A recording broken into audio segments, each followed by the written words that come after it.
Bonjour, suite de l'apprentissage du logiciel de montage Final Cut Pro 10 version 10.3. Ce tuto fait suite au précédent. On va encore parler du trimming, de l'élagage, mais aussi de glissement, de coulissement, et on verra aussi comment utiliser l'éditeur de précision. Passons sur le projet école que j'ai créé il y a quelques tutos de cela. À la fin de ce projet, j'ai plusieurs plans d'enfants, j'en ai 3 en fait, où on voit les enfants se diriger vers leur classe au pas et en chantant. On écoute.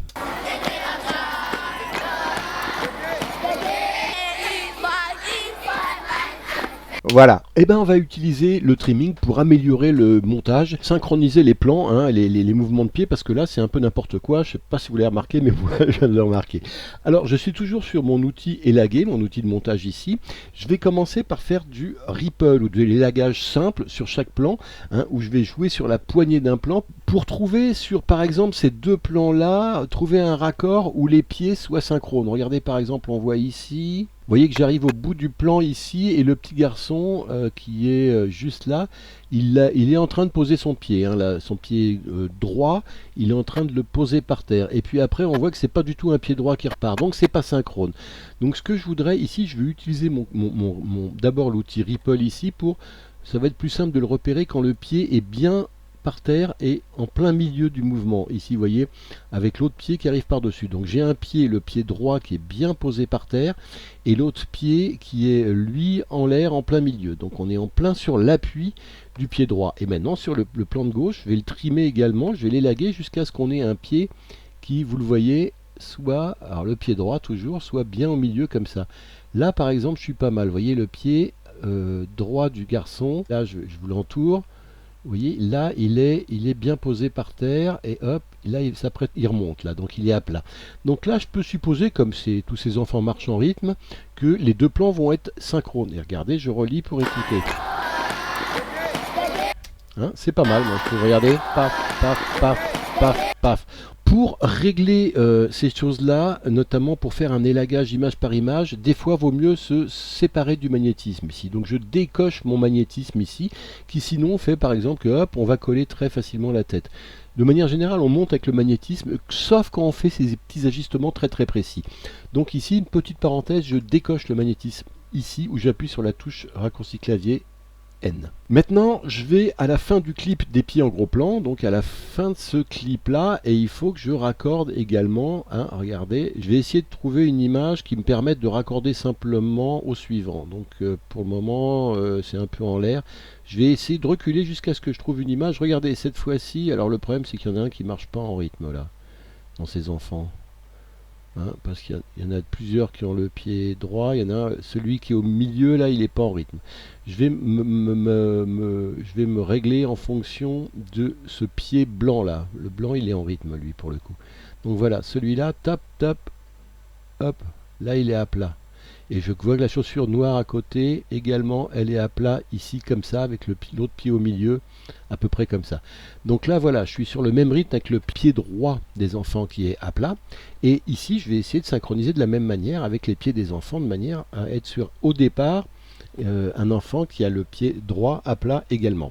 Mais avant de le régler, pour bien voir l'action, je vais changer la présentation. Cette présentation, je vais la passer sur le toute image comme ça, et puis je vais zoomer un peu ici de manière à bien voir, avoir un maximum de vignettes ici pour voir ce qui se passe. Et maintenant sur le dernier plan ici, je vais faire la même chose, c'est que je vais essayer de trouver un passage où il y ait quelqu'un qui ait le pied à plat. Alors là, on voit pas très bien, mais là, tiens, voilà, il y a la fille avec les chaussures roses, là.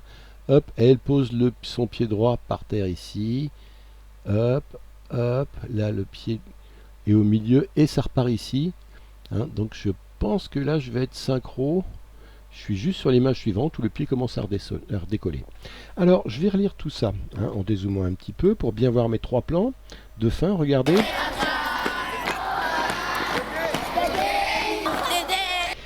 Bah, je vois que c'est mieux là, hein, comme ça. Hein, je relis encore une fois et regardez les têtes, ils sont bien en rythme. Maintenant, ce que je peux vouloir faire, c'est que j'ai pas forcément envie que ce clip-là, il fasse cette longueur-là.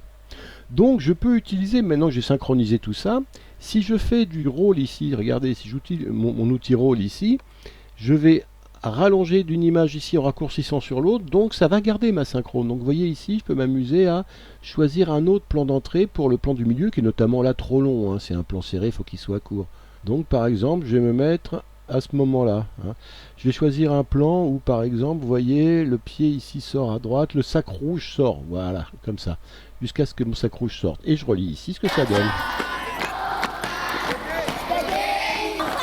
Voilà, on est mieux comme ça. Je peux faire la même chose ici, hein. Je peux m'amuser également à rétrécir ici, à faire un point d'entrée plus loin ici. Je garde ma synchrone de toute façon, hein. Et j'ai utilisé l'outil rôle. Maintenant, on va venir ici au début de ma timeline.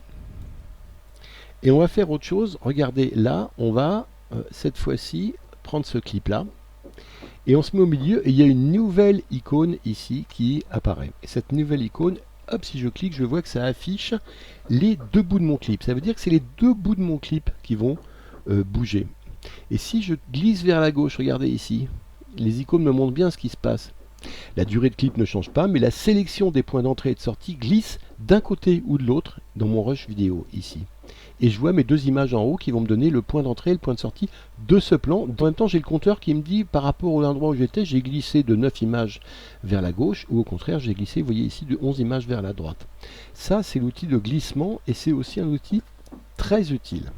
Enfin, on a une dernière possibilité, c'est l'outil qui permet de coulisser. Alors là, regardez, je me mets encore une fois sur cet outil, mais je tape sur la touche Alt en même temps. Et regardez, si je clique, cette fois-ci, ce ne sont pas les deux bords de mon clip qui vont bouger, mais la fin du clip d'avant et le début du clip d'après, regardez, qui vont bouger. C'est-à-dire qu'en fait, je fais ici, c'est un truc qu'on appelle le coulissement. Je fais coulisser, là encore, je ne touche pas à la durée totale, je fais coulisser mon clip dans les deux clips précédents, dans l'ensemble des deux clips précédents. Et mes deux images qui sont affichées au-dessus, c'est l'image de fin du clip d'avant et de début du clip d'après. Comme ça affiche les images relatives aux barres jaunes que je vois dans ma timeline, hein. Dans le visualizer, on a des images correspondantes aux barres jaunes de la timeline. Regardez ici, et ça me permet de bien fixer, par exemple, si je veux être hop, ici à cet endroit-là. Alors je pourrais ici, vous voyez, à la fin, quand on a fait notre synchrone ici, je pourrais tout à fait coulisser pour garder. Je garderais la synchrone si je faisais coulisser celui-là. Donc je tape Alt et je coulisse ici. Et vous voyez, ça me permet de voir à partir de quelle image à gauche et à droite je veux rester. Mais en même temps, je garde ma synchrone puisque je ne décale pas la synchrone des points d'entrée et de sortie de cette image. Et regardez, pour finir, ce que je vais faire sur les trois points de sortie. Je vais revenir ici afficher l'onde audio. Je repasse sur l'outil flèche également et je double-clique là et je vais baisser les sons sur ces deux-là et trimer le son de celui-là pour avoir le même son de chant des enfants sur ces trois clips. Et je remets également mon magnétisme N pour pouvoir m'arrêter pile là. Et regardez ce que ça donne, mes trois plans de fin par exemple.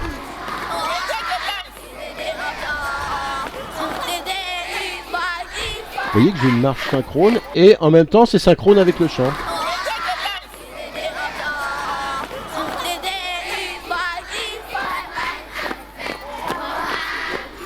Voilà, on a quand même pas mal amélioré notre montage avec les outils glissement, coulissement et roll et ripple sur ces trois plans là de manière à synchroniser nos pas d'enfant, ici vous le voyez, et ensuite de mettre le son qui corresponde à cet ensemble de marches synchronisées.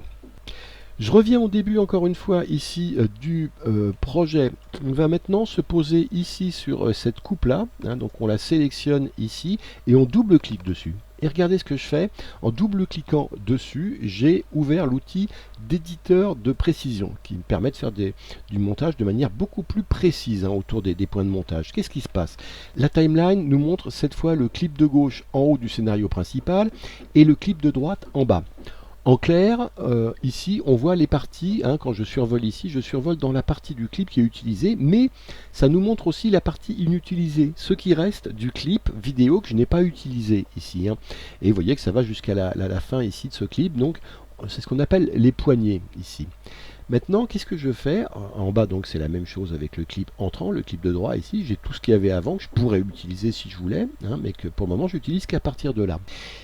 Si je survole mon clip en haut, regardez ici, et que je me dis, tiens, j'aimerais bien plutôt entrer, sortir sur cette image-là, avec le le père et la fille avec le sac à dos, le père en orange avec le sac à dos violet et sa fille qui sont bien entrés dans le champ. C'est là.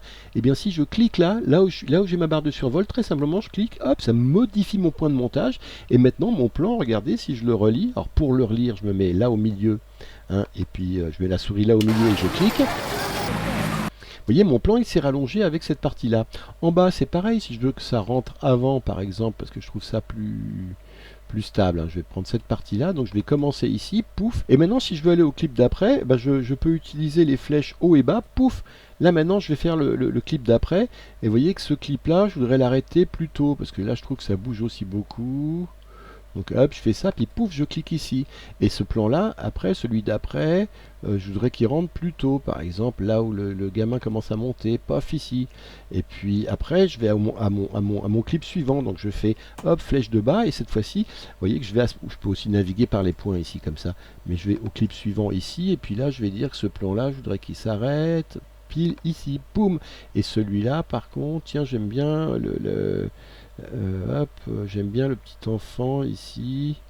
Ouais, on va le faire rentrer plutôt quand l'enfant commence à bouger ici. Paf, vous voyez. Je peux affiner mon montage comme ça. Et quand j'ai fini, je tape soit Escape, soit Return, et hop, ça revient en position normale. Voilà. Dans le prochain tuto, on verra comment utiliser au mieux les scénarios secondaires, les espaces noirs, l'outil position. Bref, on continue à apprendre comment monter dans Final Cut Pro 10. Merci, à bientôt.